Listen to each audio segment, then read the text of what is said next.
नमस्कार, स्वागत है आप सभी का डीआरएस इनसाइट्स के आज के प्रोग्राम में। मैं हूं आपके साथ नेहा सिंह। शेयर्स की बात अपनों के साथ आज हम करेंगे। हमारे मार्केट एक्सपर्ट जो हमें ज्वाइन कर रहे हैं, जैसा कि आप अपनी स्क्रीन पर देख सकते हैं, मिस्टर अचित खंडेलवाल, जो कि head of research and investor education है बीएनके सिक्योरिटीज प्राइवेट लिमिटेड के। अचित जी, स्वागत है आपका डीआरएस इनसाइट्स के आज के प्रोग्राम में। Ma'am, thank you. आपको नमस्कार, सभी दर्शकों को नमस्कार and thank you for having me here. Rajesh ji, ये बताइए कि आज की जो इस वक्त की जो सबसे बड़ी खबर है वो तो है कि मार्केट के हिसाब से कि भारत और ब्रिटेन के बीच जो ये ट्रेड डील हुई है, ये इसमें इसे होने के बाद आने वाले जो ब्रिटेन से सामान आएगा इंडिया में, उसमें जो एवरेज ड्यूटी 15% थी वो घटकर सिर्फ 3% रह जाएगी, जिसका सीधा फायदा इंडियंस को होगा। तो फिर शेयर मार्केट में इसका कोई इम्पैक्ट क्यों नहीं दिख रहा है? मैम देखिए, to my surprise, and when I say to my surprise, क्योंकि सिर्फ आप एक साइड इंपोर्ट की बात कर रहे हैं, मैं कह रहा हूँ आपके एक्सपोर्ट्स भी बहुत वाइबल हो जाएंगे। जैसे आपके टेक्सटाइल एक्सपोर्ट्स हैं, कुछ कुछ ऑटोमोटिव एक्सपोर्ट्स हैं, ये वाइबल हो जाएंगे। But somehow at times what we feel that इस न्यूज के बाद एक रनअप आ चुका था मार्केट में ऑलरेडी, और it was just a momentary thing which was happening, that they were just signing it. The entire thing was finalized. We are just waiting for the blueprint to come in, कि कोई ऐसा particular sector या कोई particular ऐसी stream जो miss out हो गई हो। क्योंकि बाकी आप देखें तो कहीं ना कहीं आपको मोमेंटम देखने को मिल गया था। जब ये न्यूज आपने सुनी थी तब कुछ कुछ टेक्सटाइल के स्टॉक्स और एक्सवाइजी बहुत सारे सेक्टर्स में एक अलाइन मूवमेंट आया था, मोमेंट्री था, होना चाहिए था। मतलब लेट्स बी ऑनेस्ट, ये आपका सवाल बिल्कुल लॉजिकल है कि जब भी ऐसा कुछ होता है मार्केट एक सेलिब्रेशन मोमेंटम दिखाता है, जो कि कंप्लीटली मिसिंग है। आई बिलीव मार्केट को कुछ और ऐसा फैक्टर है जो प्रॉब्लम दे रहा है, एंड वो बहुत सारे फैक्टर्स हैं, तो उनको गवर्न करना थोड़ा सा मुश्किल हो रहा है अभी मार्केट के लिए। जी। रची जी, कुछ एक्सपर्ट्स का मानना है कि मार्केट फिलहाल रेंज बाउंड मूवमेंट में है और जब तक कोई बड़ा ट्रिगर नहीं आता तब तक तेजी की उम्मीद नहीं की जा सकती। ये बात सही है क्या? देखिए, बात बहुत हद तक सही है, बट मैं इसमें थोड़ा सा डिफर करूंगा। मैं डिफर इसलिए करूंगा मैम, बिकॉज फ्रैंकली अब मुझे रेंज बाउंड मूवमेंट बहुत ज्यादा कंसिस्टेंट नहीं होता हुआ दिख रहा। I believe that there is something something building up, something cooking up. अब क्योंकि हम ये डिस्कस कर रहे हैं, मुझे 2 मिनट चाहिएगा आपको ये चीज बताने के लिए। आप इस बार एक बहुत अजीब सा अनकंसिस्टेंसी है। जैसे आप देखिए, आईटी के हम रिजल्ट्स की बात करें, the way TCS performed, we were expecting from the international markets, उनका डोमेस्टिक बिजनेस नीचे गया था। अगर हम देखिए इन्फी के रिजल्ट्स को बहुत क्लोजली देखें, इट आउट परफॉर्म्ड। और जो गाइडेंस नहीं दिया था, आपने देखा हो इन्फी ने पिछले अपने क्वार्टरली रिजल्ट्स में गाइडेंस नहीं दिया था, इस बार गाइडेंस भी अच्छा दिया। तो there is a disparity between the two leaders of the same sector. When we talk about banks, the way Axis Bank and HDFC Bank they increase their provisioning, NPS के लिए उन्होंने जो प्रोविजनिंग बढ़ाई है, वो कहीं ना कहीं एक डिस्कंफर्ट दे रहा था। But then you have ICICI bank which gave out such robust numbers। तो एक सेंस ऑफ कंफ्यूजन है, एक क्लैरिटी नहीं आ रही है। यूजुअली क्या होता था, we have seen historically so many times कि a particular leader of a sector used to set a tone and the rest used to march, but this time things are quite different and markets are unable to analyze। उसके साथ साथ आप देखें, FIIs are continuously selling. I was expecting after this Japanese deal, things would turn favorable for us because of a very simple reason. 15% duty, which was levied on Japan, could actually set a tone, क्योंकि हम लोग भी economic size बहुत similar pattern पे हैं। अगर हम to and fro rate की बात करें तो हमारे साथ वो वीक फिगर्स नहीं आ सकते थे। 5% अप डाउन आप एक्सपेक्ट कर सकते थे, बट एक सेंस ऑफ कंफर्ट आ रहा था कि सैनिटी आ रही है डोनाल्ड ट्रंप के वापस। बट वहां भी आप देखें चीजें नहीं होती हुई दिख रही हैं। एफआईएस कंटिन्यूअसली सेलिंग कर रहे हैं, रिटेल एक बैकफुट ले रहे हैं। डीआईएस की अपनी मजबूरी है कि उनके पास फंड फ्लो इतना आ रहा है, they have to deploy in the market. उसके चक्कर में थोड़ी सी आपको कंसिस्टेंसी दिख रही है। बट वैसे कुछ कुछ एक्सीडेंट्स जो हम देख रहे हैं, जैसे आज हमने आईईएक्स में देखा, और ये गवर्निंग प्रॉब्लम्स जो आ रही हैं, ये एक सेंस ऑफ डिस्कंफर्ट दे रही है। और मुझे ऐसा लग रहा है we are just at a brim. एक चीज और मैं सारे दर्शकों को बताना चाहूंगा, जिस तरीके से विक्स इंडेक्स लोअर लेवल पे मेंटेन कर रहा है ना, यूजुअली कुछ बहुत बड़ा होने वाला होता है, उसके बिल्कुल स्टार्टिंग पॉइंट पे ये चीज हो रही होती है। तो रेंज में अभी तक चलता हुआ आया है, बहुत टाइम से चलता हुआ आया है, रेंज शिफ्ट हो रही है, बट अब कुछ एक्सट्रीम मूवमेंट एक्सपेक्ट कर सकते हैं आने वाले टाइम में, and we should brace our self up. उस तरीके से अपनी पोजीशन तैयार करके हमको रखनी चाहिए। ऑलराइट, तो आप कह रहे हैं कुछ बड़ा आने वाला है and we should brace ourselves up in the near future for that. Right. अब रची जी, फिर कुछ ऐसी चीजें हो जाती हैं जैसा कि हमने देखा कि अनिल अंबानी के यहाँ जो 40-50 जगहों पर उनके यहाँ ईडी की रेड हुई, उसके बाद जो उनके कंपनी के शेयर्स में हमने जबरदस्त गिरावट देखी। तो जिन लोगों ने R Com, R Power, Reliance Infra या RHFL में निवेश किया है, तो उनके लिए आपकी सलाह क्या होगी? देखिए, वेरी फ्रैंकली हम बाकी सबको इतना क्लोजली मॉनिटर नहीं कर रहे थे। हमारा लेटली हमारा मतलब सारे हम ट्रेडर्स का या एनालिस्ट का एक नया ब्लू आइड बॉय की तरह आर पावर जो था वो आगे बढ़ रहा था, और कहीं ना कहीं उसके नंबर्स में भी देखने को मिल रहा था। आर पावर को हमने बहुत क्लोजली देखा था, फाइनली प्रॉफिट्स में आ रही थी, एक्सपेंशन प्लान्स इनके अच्छे थे। अब एक तो हमें क्लोजली मॉनिटर करना होगा। देखिए, very frankly if you ask me, क्या कुछ बहुत बड़ा आने वाला है? I really don't see it happening. इतना गुफ अप वहां पे अभी मुझे नहीं दिख रहा है। We just have to wait कि किस तरीके से सारी डिटेल्स आती हैं, क्या न्यूज आती है, उसके बाद क्लैरिटी आएगी। क्योंकि कितनी बार हमने देखा है कि इस पर्टिकुलर न्यूज पे स्टॉक रिएक्ट कर रहा है, और उसके बाद जब ये सारी चीजें आती है, क्लैरिफिकेशन आ जाता है, nothing major has been found, तो स्टॉक वापस से रिएक्ट करता है। टिल दैट टाइम जिस तरीके से आर पावर मूव कर रहा है, ओनली बेस्ट पॉसिबल थिंग जो मुझे लग रही है कि अगर एक्सट्रीम वॉलेटिलिटी में, अभी 59 रुपीज के आसपास ये चल रहा है, एक्सट्रीम वॉलेटिलिटी में आपको 44 रुपीज के आसपास आता हुआ दिखे, you can still average your position. But एक बार इस न्यूज को पूरा फ्लो हो जाने दें, अगर कुछ बड़ा नहीं दिखता है ओनली देन, अगर कुछ बड़ा होता है तो we'll have to book the losses and exit. तो आप बेसिकली कह रहे हैं अभी अनफोल्ड होने दी चीजों को, so little bit wait and watch kind of a it's too thing that. Early for us to even understand. एक बार देख लेते हैं कैसे क्या हुआ है।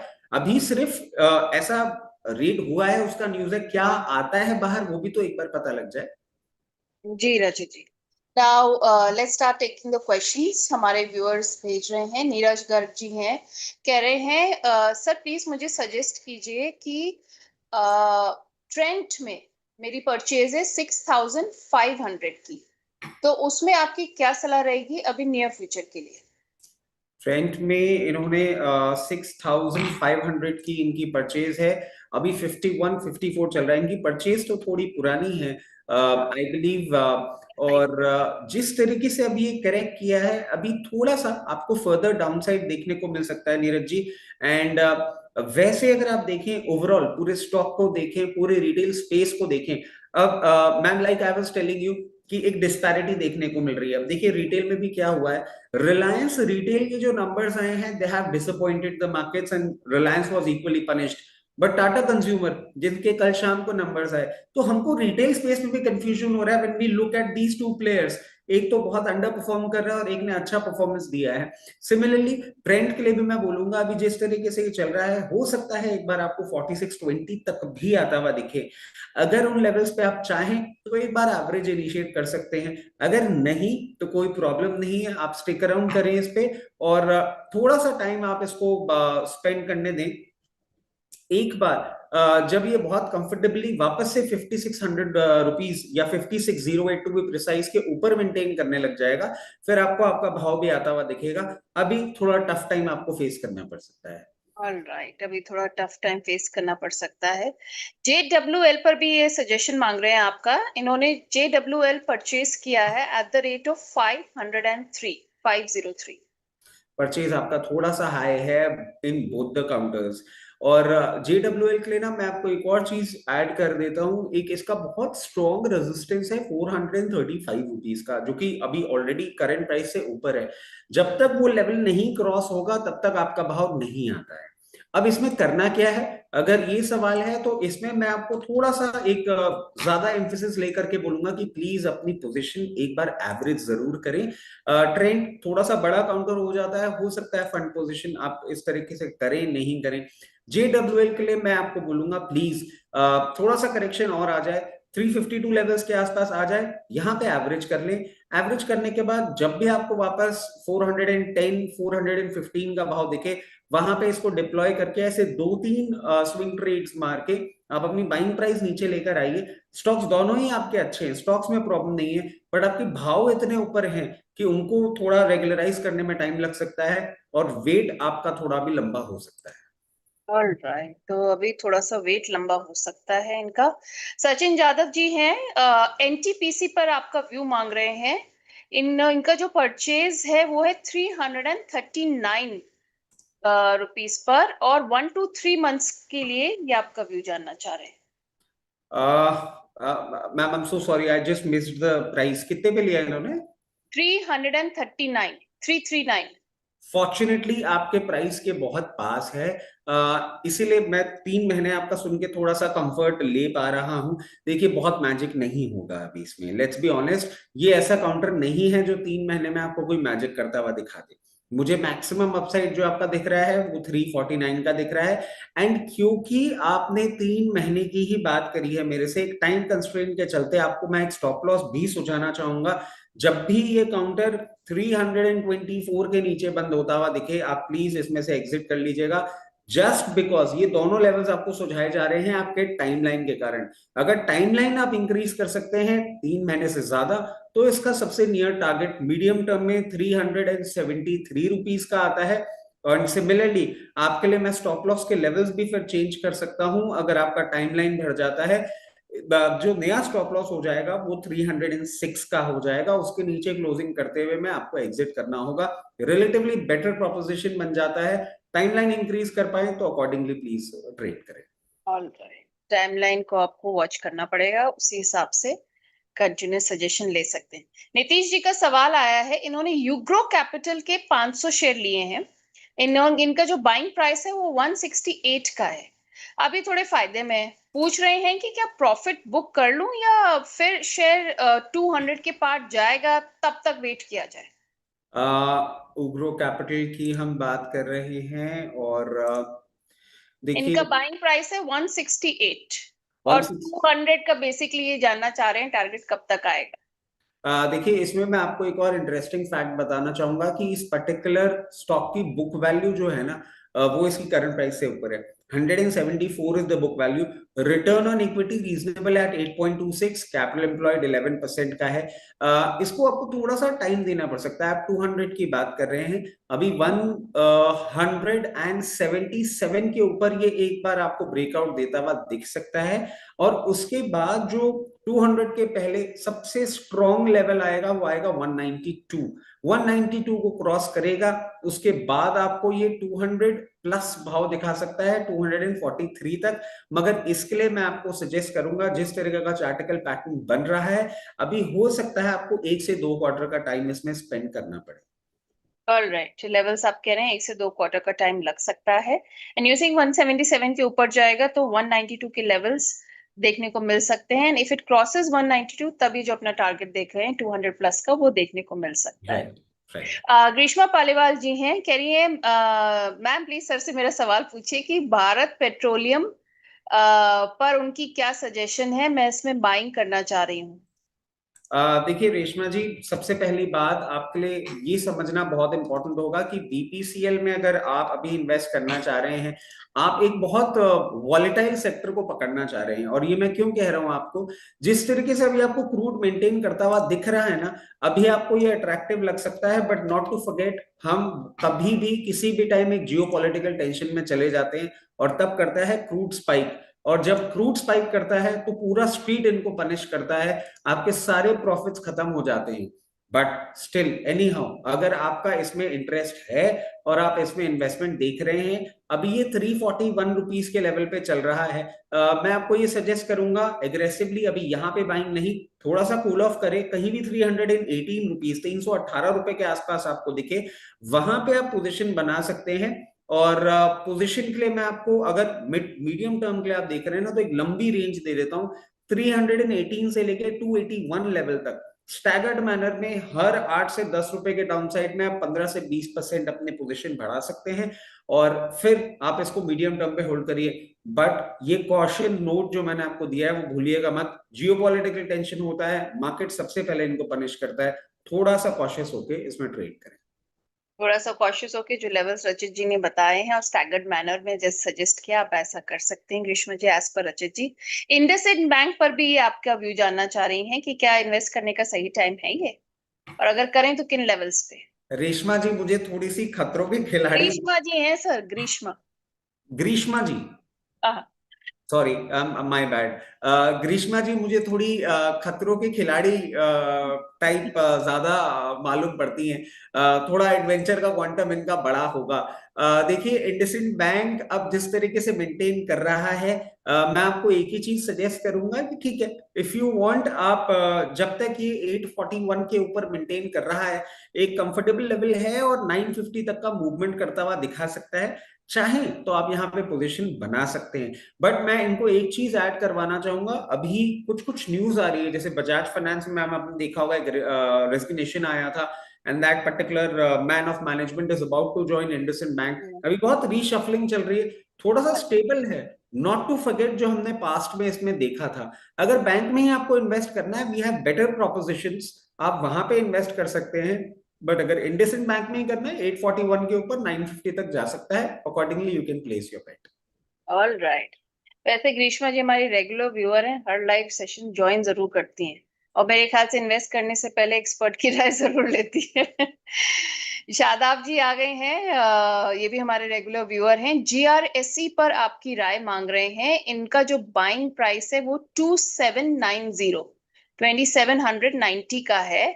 कह रहे हैं निकल जाऊं या फिर अभी रुक सकते हैं। देखिए शादाब जी को मैं एक ही चीज कहूंगा, डिफेंस थोड़ा सा आपका पेशेंस चेक कर रहा है, विचलित ना हो। और ये ना बहुत रेगुलर हो गया है, मतलब मैं बताऊं को नहीं, हम लोग क्योंकि मल्टीपल चैनल्स पे जाते हैं, सब जगह बात आ रही है डिफेंस को क्या हो गया।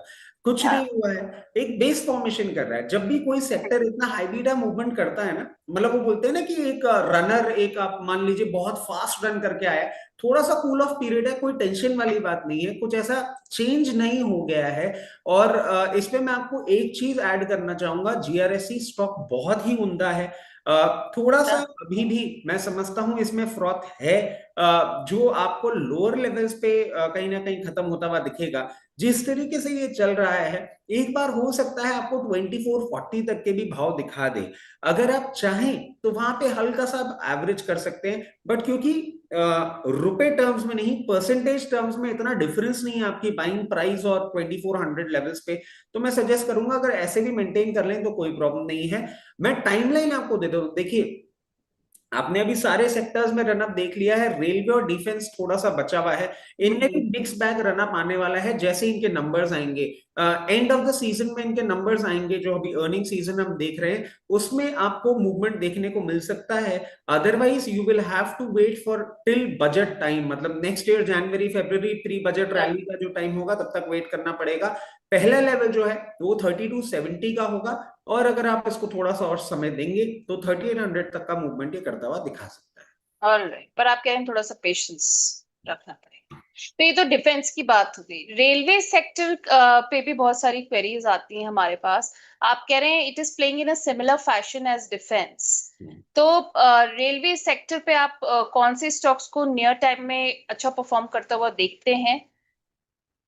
मैम देखिए, रेलवे में ना मैं एक और चीज आपको ऐड कर देता हूँ। अभी तक क्योंकि आई बिलीव मैम, अब आपको भी थोड़ा टाइम हो गया है, हमने रेलवेज की जब भी बात करी थी ना, सिर्फ इंडिजिनियस कंजम्पशन की बात करी थी, जी। हम एक्सपोर्ट्स की बात नहीं करते थे। Hmm. But now we are seeing exports to Australia, exports to South Africa, exports to Europe. अब ये धीरे धीरे बढ़ता जा रहा है, हम कुछ एक साउथ एशियन कंट्रीज में भी एक्सपोर्ट करने वाले हैं अपने वैगन्स, मेट्रो वैगन्स। और ये दोनों वैगन्स देने वाले बहुत अच्छी कंपनीज जुपिटर वैगन और टीटागढ़ रेल। दोनों ही मुझे बहुत अच्छे लगते हैं।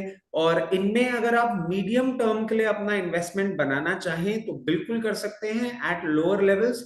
इन दोनों पे ध्यान रखें। और इसके लिए मैं एक चीज आपको ऐड कर देता हूं, मैं बहुत ज्यादा कोई एक्सपेक्टेशंस नहीं रख रहा हूं इस वाले रिजल्ट सीजन के लिए।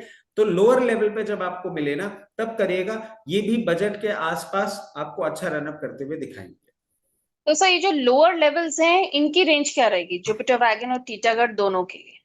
देखिए जुपिटर की तो अभी हमने आपको सुझाई भी थी। पहले मैं टीटागढ़ की ले लेता हूँ। जी। जिस तरीके से टीटागढ़ वैगन आपको मूव करता हुआ दिखा रहा है, अभी 905 रुपीज पे चल रहा है।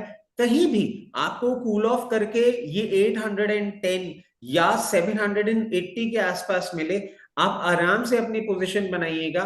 और जो मैं आपको बोल रहा हूं कि बजट के आसपास चलता हुआ दिखेगा, आई am not being very bullish, I am being conservative. But 1200 रुपए तक का भाव उस टाइम पे आपको दिखाता हुआ दिख सकता है। और जुपिटर वैगन की जो हम बात कर रहे थे, जुपिटर वैगन में भी अभी आप देखिए लोअर लेवल्स आपको आते हुए दिख सकते हैं। कहीं ना कहीं 335 340 लेवल्स आए, वहां पे आप अपनी पोजीशन बना सकते हैं। और जैसा कि हमने कहा 435 के लेवल्स को ब्रीच करेगा और उसके बाद आपको बहुत कंफर्टेबली 524 25 लेवल्स तक ये दिखाने का दमखम रखता है। और जुपिटर वैगन आप कह रहे हैं अराउंड 345 पर एंट्री ली जा सकती है? 335। 335 पर। राइट। और टीटागढ़ आप कह रहे हैं 780 से 810 के बीच बिल्कुल। Is a good range for purchasing. Right. निशान जी हैं, कह रहे हैं ट्यूब इन्वेस्टमेंट के बारे में आपसे सवाल पूछ रहे हैं। कह रहे हैं मेरा जो बाइंग प्राइस है वो है 3014 का, 3014 का। तो सर प्लीज मुझे बताइए मुझे क्या करना चाहिए इसमें आगे। 3014 का है और अभी हाँ। जिस तरीके से चल रहा है, आप देखें अभी इसमें थोड़ी सी ना आपको वीकनेस आती हुई दिख सकती है। अब एक्चुअली क्या हो रहा है मैम, मैं आपको बताऊं, जो मैं आपको एक मूवमेंट की बात बता रहा हूं ना, दैट हाँ। कुछ कुछ ऐसा जरूर है जो हम नहीं अभी सेंस कर पा रहे हैं। Yes. These are certain graphs which are telling us, ये बहुत देर से स्ट्रगल कर रहा है ट्यूब इन्वेस्टमेंट्स, बट अब जिस तरीके से ये पॉइज्ड है ग्राफ, ये डाउनसाइड की ओर ही टारगेट कर रहा है। और मैं समझता हूं अभी आपको जो बहुत नियर टर्म पे लेवल्स देखने को मिल सकते हैं 2654, ये लेवल्स आपको देखने को मिल सकते हैं। और इसमें एक और चीज ऐड कर लेता हूं, देखिए आप वैल्यूएशन डिस्कंफर्ट किस किस्म का है। पूरा सेक्टर का पीई है 43 और इसका है 84। So you need to understand कि हाँ। इतना हाई पीई है।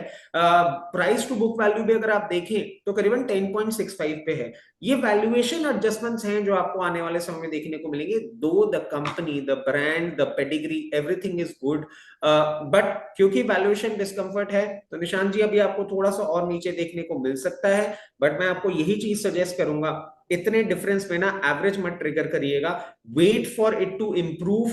क्योंकि मैं जो मूवमेंट सेंस कर पा रहा हूं मार्केट में, उसमें और आपको नीचे के लेवल भी देखने को मिल सकते हैं, वो हम चैनल पे रिविजिट करके आपको बता पाएंगे। अभी जिस तरीके से बिहेव कर रहा है, लोअर लेवल बनाने के बाद आपको 3151 के लेवल्स मिलेंगे बहुत नियर टर्म एग्जिट करने के लिए। वहां पे आप एग्जिट कर सकते हैं। अगर आप मीडियम टर्म के लिए होल्ड करते हैं तो 3564। और नेहा मैम मैं एक चीज और ऐड कर देता हूं, ये जो भी हम मूवमेंट देख रहे हैं ना, आपने एक चीज नोटिस करी होगी, हम जो साइकिल्स देख रहे हैं उनका टाइम ड्यूरेशन बड़ा छोटा हो रहा है। आप हाँ। देखिए जो हमने ये देखा था आपका ऑपरेशन सिंदूर का था या ट्रेड वॉर का था, Nifty just went down and it just recovered in no time. हमको यस। टाइम बहुत ज्यादा नहीं मिलेगा, भाव एक्सट्रीम हो सकते हैं। इसीलिए मैं आपको बोल रहा हूँ अनकंफर्टेबल मत होइएगा एक्सट्रीम मूवमेंट्स में, मार्केट्स वापस रीजनेबल वैल्यूएशंस पे आ जाए। ऑलराइट, मार्केट वापस रीजनेबल वैल्यूएशंस पर आ सकते हैं। निशान जी पावर ग्रिड के बारे में भी पूछ रहे हैं। पावर ग्रिड पर इनका जो बाइंग रेट है वो है 306 का, तो उसमें इनको क्या करना चाहिए? देखिए पावर ग्रिड वैसे मतलब मैं हमेशा थोड़ा सा, it's a very mundane stock. मतलब आप देखेंगे ना बीटा मूवमेंट इतना ज्यादा होता है नहीं पावर ग्रिड में। बट बहुत ये जो अभी इसने एक बेस फॉर्मेशन किया था उसके बाद जिस तरीके से बिहेव कर रहा है, I have always been a no no for Power Grid, but the way the technicals are behaving. और अभी मैं आपको एक और चीज ऐड कर देता हूँ, आईईएक्स में जो आपको प्रॉब्लम देखने को मिली है ना, कि ये जो करेक्शन आया है, this was because of coupling. Coupling से प्राइस डिस्कवरी बेटर होगी, प्राइस डिस्कवरी से इन कंपनीज को बेनिफिट मिलेगा। और मैं समझता हूँ पावर ग्रिड अब जिस तरीके से पॉइज्ड है, आपको 324 326 के लेवल्स दिखा सकता है इन सम टाइम। मतलब मैं ये नहीं बोलूंगा बहुत जल्दी, थोड़ा सा टाइम दें, अच्छे लेवल्स आपको दिखाएगा। ओके, पावर ग्रिड अच्छे लेवल्स थोड़े टाइम में दिखा सकता है। रचित जी कह रहे हैं, हमजा जी हैं TAC इंफोसेक लिमिटेड, टैक इंफोसेक लिमिटेड, इनका जो बाइंग प्राइस है, नहीं नहीं, उसमें ये एंट्री के लिए आपकी सलाह मांग रहे हैं, कह रहे हैं कि ये सही वक्त है क्या एंट्री लेने का? मैं आपको ये बोलूंगा कि आप इसमें अगर नहीं भी एंट्री लेंगे तो चलेगा। और मैं क्यों बोल रहा हूं आपको, it is into cyber security specialisation. और सास मॉडल जो है इनका, ये बहुत ज्यादा एग्रेसिव नहीं है, बीएफएसआई स्पेस में ही काम कर रहे हैं। तो आप एक चीज समझिए, SaaS model BFSI space, we have bigger players in the system. इसका मार्केट कैपिटलाइजेशन 885 करोड़ का ही है, बुक वैल्यू 51 का है, पी बहुत हाई है, 68 का पी है।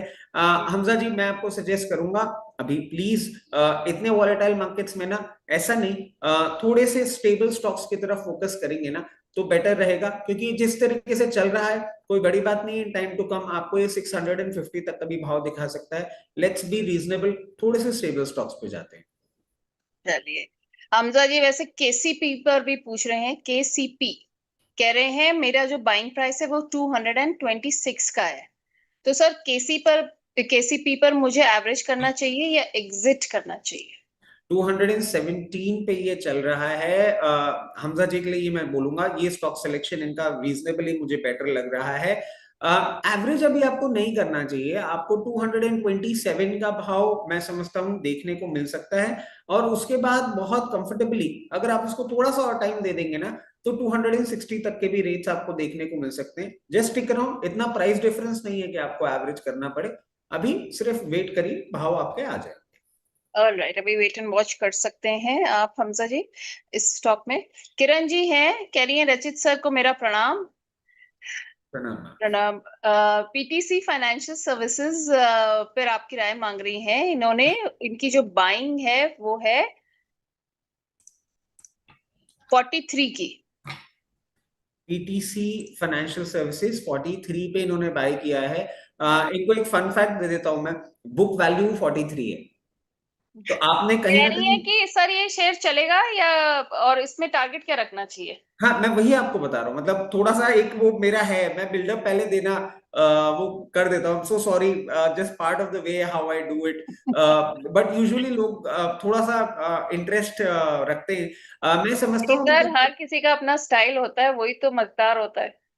अभी थोड़ा सा आपको टाइम इसमें देना पड़ेगा मैम। और मैं सजेस्ट करता हूं कि अगर आप इसमें करीबन 2 क्वार्टर का टाइम देंगे ना, 2 से 3 क्वार्टर, तो आपको ये रिवॉर्ड देता हुआ दिखेगा। और आपको ये 56 और 56 के साथ साथ 62 रुपीज तक का भी टाइम का लेवल दिखा सकता है। इसमें अभी कोई प्रॉब्लम नहीं है। प्रॉब्लम सिर्फ तब आपको आती हुई दिख सकती है जब ये 38 के नीचे क्लोज करेगा, जो कि at the very face of it अभी मुझे नहीं लग रहा है। बट एक स्टॉप लॉस हम बांध लेते हैं, 38 के नीचे क्लोजिंग बेसिस स्टॉप लॉस है। अगर उसके नीचे क्लोज करेगा तो एग्जिट करेंगे, अदरवाइज टाइम देंगे, अच्छा अपसाइड आपको आता हुआ दिख सकता है। ऑल राइट किरण जी, तो आपने ये अच्छी सलाह सुन ली रचित जी की। अब नीरज गर्ग जी कह रहे हैं कि सर फ्रेश एंट्री ली जा सकती है एक्सिस बैंक में और डॉक्टर रेड्डी में क्या इस समय? देखिए, एक्सिस बैंक की जहां तक हम बात करते हैं, एक्सिस बैंक के हम लेवल्स देख लेते हैं। अभी 1095 पे चल रहा है। इनको मैं ये चीज सजेस्ट करूंगा, अभी थोड़ा सा और नीचे आ सकता है। मतलब वो हो जाता है ना कि आपको अगर चीज अच्छे दाम पे मिल रही होती है, आपके लालच थोड़ा सा बढ़ जाता है। मेरा सिर्फ वही क्वांटम अभी ट्रिगर हो गया है। दो एक्सिस बैंक के करंट वैल्यूएशंस भी अट्रैक्टिव है, बट मैं समझ रहा हूँ टेक्निकल चार्ट जो दिखा रहा है 1048 का एक लेवल आता है जो अच्छा। हमें बहुत अट्रैक्टिव लगता है। आप एक्सिस बैंक पे उन लेवल्स पे एंट्री करेंगे तो एडवाइजेबल रहेगा, क्योंकि जिस तरीके से बिहेव कर रहा है वो लेवल्स आपको देखने को मिल सकते हैं। डॉक्टर रेड्डी में प्रॉब्लम एक हो गई है कि रिजल्ट इनका अच्छा था, और रिजल्ट रिएक्शन के बाद ना ये थोड़ा सा वैल्यूएशन ऊपर की ओर देखने को मिल रहा है। इसको भी थोड़ा सा कूल ऑफ हो जाने दें।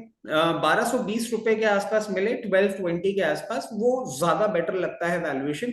वहां पे आप एंट्री करेंगे तो ज्यादा बेटर रहेगा। ऑल राइट, डॉक्टर रेड्डीज में आप कह रहे हैं 1200 20 के आसपास valuation will be a better entry point for Neeraj.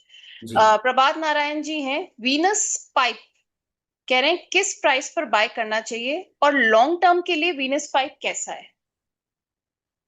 Venus pipes and tubes की बात कर रहे जी। हैं। वैसे प्रभात जी बहुत बड़े फैन हैं आपके, बता दूं। ये मैम एक्चुअली फैन वाला वर्ड ना मुझे थोड़ा सा डरा देता है, क्योंकि ऐसा हमने कभी कुछ किया नहीं है। बट एनी हाउ, लोगों का प्यार है, मिलता है हमेशा, अच्छा लगता है। और उन्होंने बहुत जल्दी दूसरा सवाल भी भेज दिया कि अगर बाय चांस इसका जवाब नहीं हो तो वो दूसरे के साथ रेडी है। पर राय आप ही से लेंगे। अच्छा, that's so nice of him. Venus pipe देखिए, प्रभात जी अभी जिस तरीके से बिहेव कर रहा है ना, 33 का इसका पीई है। इंडस्ट्री में हमारे पास बेटर प्रोपोजिशंस हैं, मतलब वीनस पाइप को जो मैं देख पा रहा हूँ ना, क्वार्टरली प्रॉफिट भी इनका माइनस में आया है। बहुत ज्यादा कंफर्ट तो नहीं मिल रहा है। इसके बजाय आप अगर थोड़ा सा रीजनेबल, गैलेंट इस्पात है, जिंदल 100 है, एपीएल अपोलो ट्यूब्स है, so we have better players जिन पे आप थोड़ा सा इंटरेस्ट अगर दिखाएंगे तो मेरे हिसाब से थोड़ा सा बेटर रहेगा। वीनस पाइप से थोड़ा सा दूरी बना के रखेंगे, कोई नहीं है प्रॉब्लम। मगर अगर स्टिल, क्योंकि जिस तरीके से फॉल कर रहा है, मेरे को लग रहा है अभी ये और आपको डाउन साइड पे जाता हुआ दिख सकता है। अभी मेरे को बहुत ज्यादा अच्छा नहीं लग रहा। अगर तब भी आपको बाय करना है तो मैं सजेस्ट करूंगा 1350 के आसपास आए, वहां पे आप जरूर इसमें एक बार अपनी पोजीशन बना सकते हैं। बट उसके लिए एक और चीज, एक स्टॉप लॉस होगा 1190, 1190, इसके नीचे बंद होगा, हम दूर हो जाएंगे। और लेवल्स की बात करें, टारगेट्स की, उन लोअर लेवल्स पे लेने के बाद पहला टारगेट आपका 1670 का होगा, और उसके बाद 1924। But I am not very happy and convince with the stock. Levels मैंने आपको दे दिए, अकॉर्डिंगली पोजीशन बनाए। पूरी एक होलसम राय आपको दे दी है प्रभात जी, रचित जी ने। अब प्रभात जी कह रहे हैं केपीआई ग्रीन और अडानी ग्रीन में से कौन सा बेटर है लॉन्ग टर्म के लिए, ये भी बता दीजिए रचित सर। देखिए, अडानी ग्रीन के लिए मैं एक चीज आपको अभी बताता हूं कि अडानी ना नेक्स्ट वीक आपका पूरा का पूरा अडानी अडानी सीन होने वाला है। पूरे अच्छा। उनके रिजल्ट्स आने वाले हैं। तो उस चीज को ओ, लेके मैं थोड़ा सा एक ना एक बहुत सेंस ऑफ कंफर्ट नहीं आ रहा है मुझे।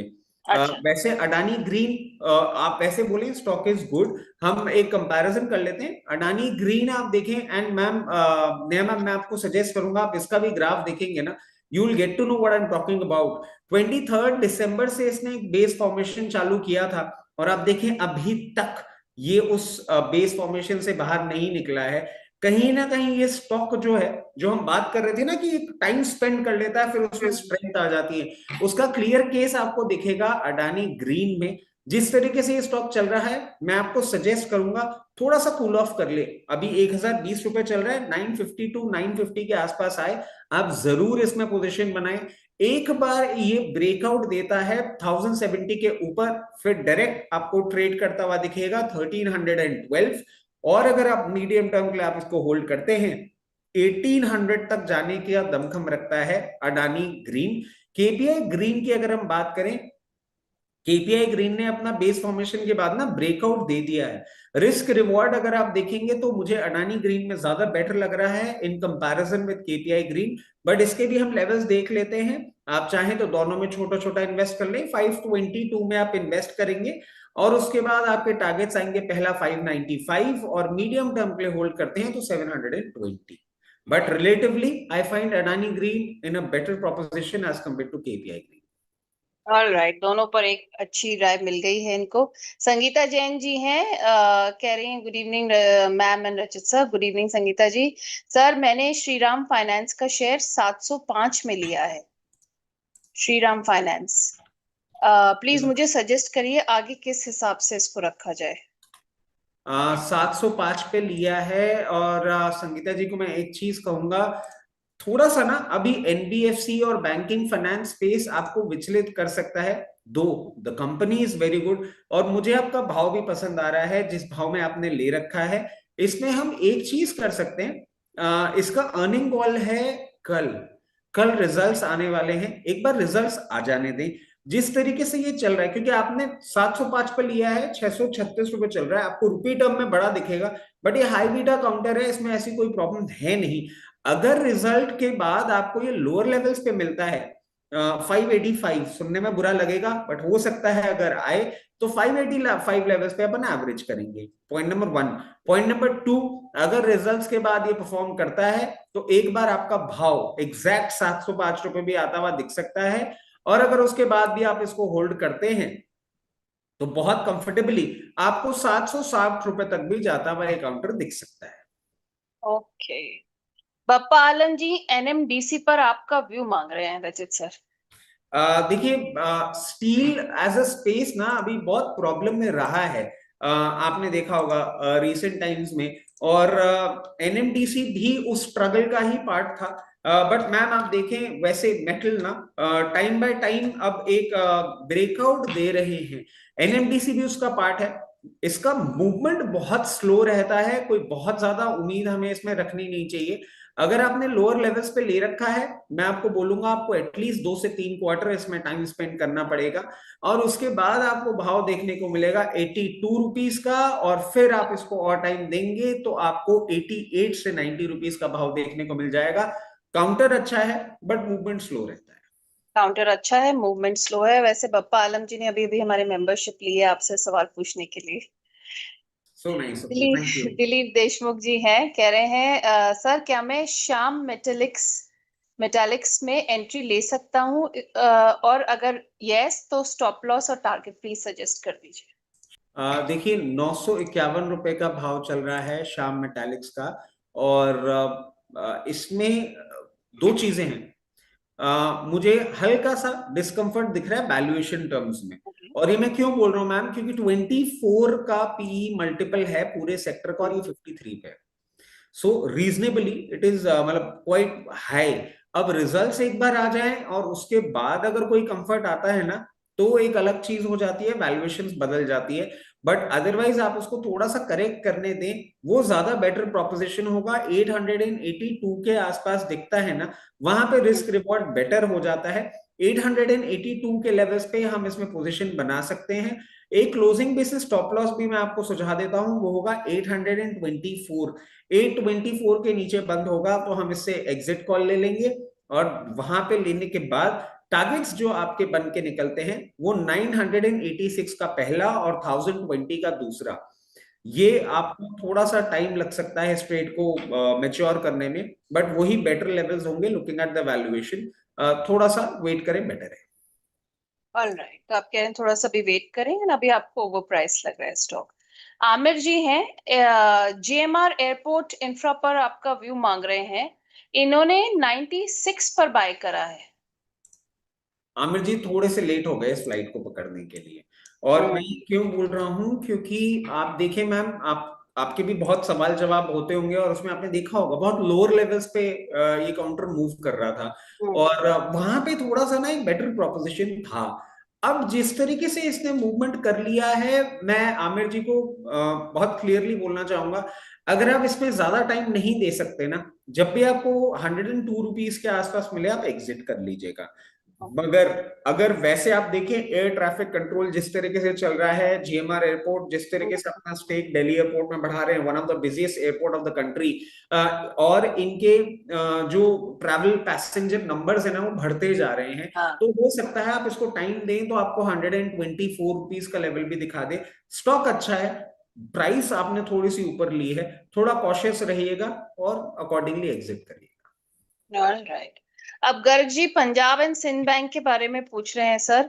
इनकी जो बाइंग है वो 40.60 यानी अप्रोक्सीमेटली 40 रुपीज की है। कह रहे हैं सर एवरेज करने का टाइम है क्या ये? देखिए, बाइंग प्राइस इनकी ऊपर है, और हम्म। पंजाब एंड सिंध बैंक लेना, मैं इनको एक चीज बोलना चाहूंगा, अभी भी थोड़ा सा मुझे वैल्यूएशन ज्यादा दिख रहा है। मतलब वैसे ma'am I am quite bullish on PSU banks, जो मैंने शो के स्टार्टिंग में भी बोला था। बट जी। पंजाब एंड सिंध बैंक क्या अभी ये रुकता है यहाँ पे? नहीं, यहाँ पे एवरेज नहीं करना है। आपने ऑलरेडी बहुत डाउनसाइड देख लिया, अभी थोड़ा सा डाउनसाइड आपको और देखना ही और होगा। देखिए। 2650 लेवल्स या 27 लेवल्स पे आएगा ना, वहां पे आप एवरेज इनिशिएट करिएगा, अभी कुछ भी नहीं। और 27 लेवल्स पे जो आप एवरेज करेंगे उसमें बहुत ज्यादा स्टिक अराउंड मत करिएगा। 33 34 की रेंज आएगी, वापस एग्जिट करेंगे। ये 2 3 बार ट्रेड करके आप अपनी बाइंग प्राइस नीचे लेकर आइए, और उसके बाद जब भी सिचुएशन थोड़ी सी इंप्रूव होती है और आपको 44 से 46 की रेंज मिलती है, इसमें से एग्जिट कर लीजिएगा। बहुत ज्यादा एक्सपेक्टेशंस मत रखिए इससे। चलिए, गर्जी को भी अपना जवाब मिल गया। बढ़िया, पंजाब एंड सिंध बैंक पर। अब रचित जी, आपने बहुत दिनों बाद हमें समय दिया है, तो हम शायद आपका थोड़ा सा फायदा ज्यादा उठा रहे हैं खूब सवाल पूछ के। हमारे व्यूअर्स को भी बहुत अच्छा लग रहा है आपको देखकर। तो अब आप हमारे व्यूअर्स के लिए तीन चार टॉप स्टॉक्स शेयर कर सकते हैं जहां इन्वेस्ट करके उनको थोड़ा फायदा हो सकता है मैम जब आपके हिसाब से। ऐसी मार्केट कंडीशन होती है ना, तो सबसे ज्यादा यही एक सवाल होता है जिससे हर एनालिस्ट अपना बचना मिजाज सब। छुड़ाने की कोशिश करता रहता है। मतलब देखिए, very frankly markets are always good if you are an हाँ। इन्वेस्टर। हर भाव अच्छा होता है। बट अभी जिस तरीके से है, थोड़ी सी प्रॉब्लम है। तो मैं सुझाव देता हूँ दो स्टॉक्स, और इसके लिए मैं फोन क्यों अपना निकाल रहा हूँ, क्योंकि अभी लेटली मैंने अपनी फैमिली ग्रुप में ही शेयर किया था। मतलब what I have made it like this, you don't call me if I like something, I will mark a message, आप लोग अपने हिसाब से खरीद लीजिएगा। दो स्टॉक्स हैं, और वो दोनों क्योंकि ये भी हमारी फैमिली ही है, मैं शेयर कर देता हूँ। देखिए, टाटा मोटर्स पहले भी आपके शो में हमने बोला है, और अब टाटा मोटर्स मैं और ज्यादा एग्रेसिव क्यों हो रहा हूँ इसके लिए, for a very simple reason. देखिए, UK free trade agreement, now the Rovers and the Jaguars will cost us cheaper. हमारे देश में आप देख ही रहे हैं, जो शहर में आप रहते हैं वहां पे किस तरीके से बैच कार्स चल रही हैं। जी। सस्ती बैच कार्स और बिकेंगी। तो डेफिनेटली ये एक अग्रीमेंट हमें बेनिफिट देगा। एक ईयू यूएस एग्रीमेंट भी हम एक्सपेक्ट कर रहे हैं in very close time. Spain में टाटा मोटर्स का बहुत अच्छा प्रोडक्शन चलता है, वहां से भी इसको बेनिफिट मिलेगा। तो जो इसके लिए पॉइजन था ना, अब वही इसके लिए एक बेनिफिट बनता जा रहा है। करंट प्राइस, मार्केट वॉलेटाइल हम एक्सपेक्ट करिए 660 से लेकर 700 तक की रेंज में। जहां भी आपको टाटा मोटर्स दिखता है, आप अपनी पोजीशन बना सकते हैं। और टारगेट्स जो होंगे, पहले 780, दूसरा टारगेट जो होगा 840, और स्टॉप लॉस की जहां हम बात करते हैं 636। ये लेवल्स हैं जिनके साथ आप अपनी पोजीशन बना सकते हैं। बहुत पीसफुल काउंटर आपको ये फील होगा in such kind of market situations. इसके साथ मेरा बहुत पुराना फेवरेट, हमने पहले भी आपके शो में डिस्कस किया था, तब हमने 1200 रुपए, 1240 रुपए में दिया था, रिलायंस इंडस्ट्रीज। उसके बाद आप देखें 1540, 1500 प्लस लेवल्स पे गया था। अभी जो करेक्शन है मुझे और बिल्डअप होता हुआ दिख रहा है, क्योंकि इनका रिटेल नंबर, इनका ऑयल टू केमिकल बिजनेस, और जो अभी रशियन क्रूड ऑयल पे सैंक्शन की बात हो रही है ना, वो भी इनके लिए एक नेगेटिव फैक्टर होगा। तो ये एक सेल होगी, जैसे हम सेल में सस्ते कपड़े, सस्ते जूते खरीदते हैं ना, ये जी सेल जी। लगने वाली है रिलायंस में। 1308, 1323, 1308, 1323, इन लेवल्स पे आपको जहां भी रिलायंस मिलता है, वहां पे अपनी पोजीशन बनाएं। और मीडियम टर्म में आप इसको बहुत कंफर्टेबली वापस 1550 लेवल्स पे देख पाएंगे। ओके। काउंटर ऐसा है, इसमें स्टॉप लॉस मैं क्या सुझाऊं, लोअर लेवल्स पे आएगा आपके चैनल के माध्यम से, हम और लेवल्स आपको बता देंगे। आई एम नॉट हाँ। एक्सपेक्टिंग कि ये लोअर लेवल्स पे आता है, बट अगर आएगा तो will be there again talking about it. तो ये दो काउंटर्स हैं, मुझे इस मार्केट में कंफर्टिंग और अच्छे लग रहे हैं। वाह रचित जी, आई थिंक एक सेफ एडवाइस आपके हिसाब से रही है। This has been wonderful. थोड़ा सा हम लोग को टाइम लग गया एक दूसरे के साथ फिर से कनेक्ट करते हुए, पर थोड़े से आप भी अपने ऊपर ध्यान दे रहे थे, अपनी रिसर्च पे, अपनी स्टडीज पे। But I am glad that we are back doing a show together. Thank you for coming ma'am today. Very frankly I tell you what, major major time जो मुझे ऑडियंस लग रही है ना, दे वो अगर मुझे फॉलो कर रहे हैं तो उनको पता है, so there is nothing to hide. I was writing my law papers and I was again behaving like a student going to the university. एक डेढ़ महीना मेरा टाइम लग गया। आई वुड रिक्वेस्ट सब ये बनाए कि मैं बस पास हो जाऊं, क्योंकि इस एज में फेल होना थोड़ा सा एम्बैरेसिंग हो जाएगा। But anyhow, again ma'am, it was honestly fun doing show with you again. और वैसे Rachi ji, I can understand this. मैंने कभी लाइफ में सोचा नहीं था मैं पीएचडी करूंगी। So when I enrolled into the PhD, and that's a very very tedious task. Okay, उसको कंप्लीट करना इज दिस थिंग। तो मुझे भी लग रहा था कि बस अब आके अब हम कर रहे हैं, तो बस हो जाए। It's embarrassing because we have kids in the home.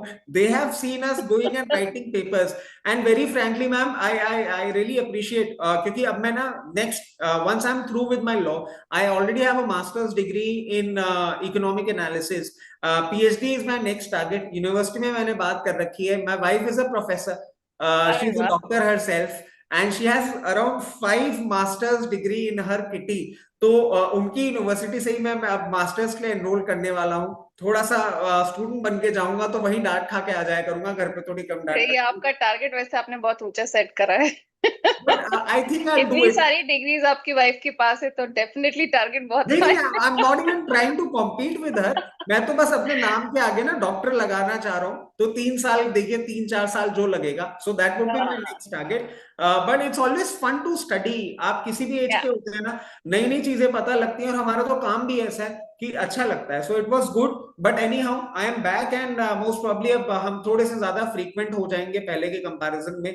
दो I have been following your channels. बहुत नए नए चेहरे और अंशुल भाई और प्रदीप भाई भी आ गए हैं. तो आई एम हाँ जी, प्रीटी बिल्कुल। श्योर मजा तो आ ही रहा होगा उनके साथ भी शो करने में. मजा बहुत आ रहा है, हम भी सीख रहे हैं आप जैसे एक्सपर्ट्स के साथ, उन जैसे एक्सपर्ट्स के साथ। तो Rachit ji, thank you for coming today. बस डिस्क्लेमर दे दीजिए आप। जी बिल्कुल. देखिए, जितने भी स्टॉक्स हमने डिस्कस किए हैं, मेरे पर्सनल अकाउंट में, हमारी इमीडिएट फैमिली अकाउंट और क्लाइंट अकाउंट में उनकी पोजीशन हो सकती है. उसके साथ साथ investment in equity market are subject to market risk. Please consult your financial adviser before making any investments or taking any trades in any of the scripts that we have discussed on your channel. Thank you. Thank you for coming on the show today Rachit ji, and thank you for everyone for watching. नमस्कार।